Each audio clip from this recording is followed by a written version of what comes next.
My name is Hanna Marble, and I am the urban ecologist with the City of Pharr down in the Rio Grande Valley. And I'm here to talk to you guys today about something that the National Wildlife Federation has really been helping us out with, and that is habitat restoration. The City of Pharr will be restoring about 15.5 acres over 5 different sites. 3 of these sites are actually on highly trafficked public property.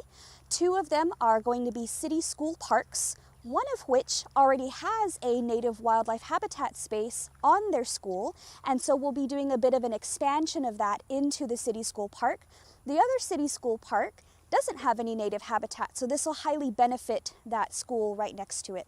In addition to that, we do have a library called the Development and Research Center that sits on about 5 acres, and we'll be restoring about 1.5 of those acres in order to support, as a library, public programs and things like that into native habitat spaces. The other 2 sites, which I haven't spoken about yet, one of which is right behind me, already have native habitat on them, and we want to help better the habitat that exists there. One of the things that we really struggle with here in the Rio Grande Valley is invasive species, and they're highly noxious, meaning that they really outcompete a lot of our other native plants. And so through the support of the National Wildlife Federation, we're going to be able to remove those invasive species, a really big one being guinea grass, which is that tall grass. A lot of people tend to confuse it with Johnson grass, another annoyance. But we're going to be removing that guinea grass, and we're going to be planting native plants, so that way they are already adapted to this environment and they provide a lot of wildlife value. The plants that have been chosen to do this habitat restoration are all, like I've mentioned, native. That means that they're naturally from here, and they do really well in the heat. As you can see, my face is a bit shiny. It is very humid down here.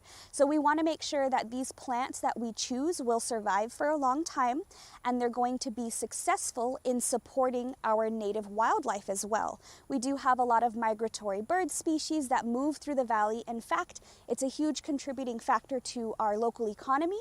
A lot of folks come from around the world just to see our bird and butterfly populations. In addition to that, we've got a very robust population of reptiles and mammals and everything in between.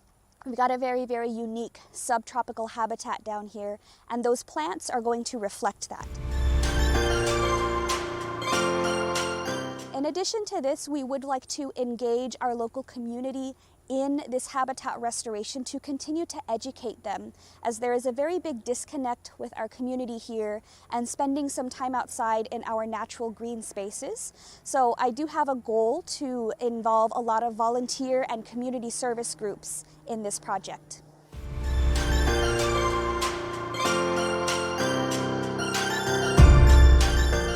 So some of the challenges we do face in executing a project like this are, of course, like I've mentioned, our invasive species. We do need to prepare a site in order to successfully plant these native species of plants. But in addition to that, in the past decade or so, we've had increasingly erratic or strange weather patterns. So our normal planting season is generally the fall time, which is when I am planning on carrying out some of these planting days. But last year alone, in 2021, we had 90-degree days all the way down through December. So we've got our fingers crossed this year for a little bit more consistency and maybe, hopefully, 70 to 80-degree days as we move into October, November, and December. So that way, when we do plant our plants, we have the opportunity for them to succeed and have a higher rate of survivability. So in addition to the opportunity that we're being given to restore this native habitat, it not only provides the City of Pharr an opportunity to connect with our local community and engage them in educating about our local environment, but it also supports greater resiliency against things like these really weird weather patterns. Having these natural green spaces provides a little bit cooler temperatures within neighborhoods. And as a matter of fact, I'd like to mention that the park behind me is within a residential area, and all 5 of these spaces are going to be in urban spaces. So hopefully we can reduce that heat island effect where a residential area gets a lot hotter than an agricultural space where there's more green plants and trees and things. And so through restoring habitat, we can maybe reduce that high temperature in the summertime. My name is Hanna Marble, and I am the urban ecologist with the City of Pharr within our Parks and Recreation Department. So if you have any questions about the native habitat in the RGV, feel free to give our Parks and Rec Department a call and ask me questions about what we've got going on down here. In addition to that, I would really like to thank the National Wildlife Federation for this amazing opportunity to restore some of our native habitat. I personally feel very strongly about this, and the City of Pharr does as well.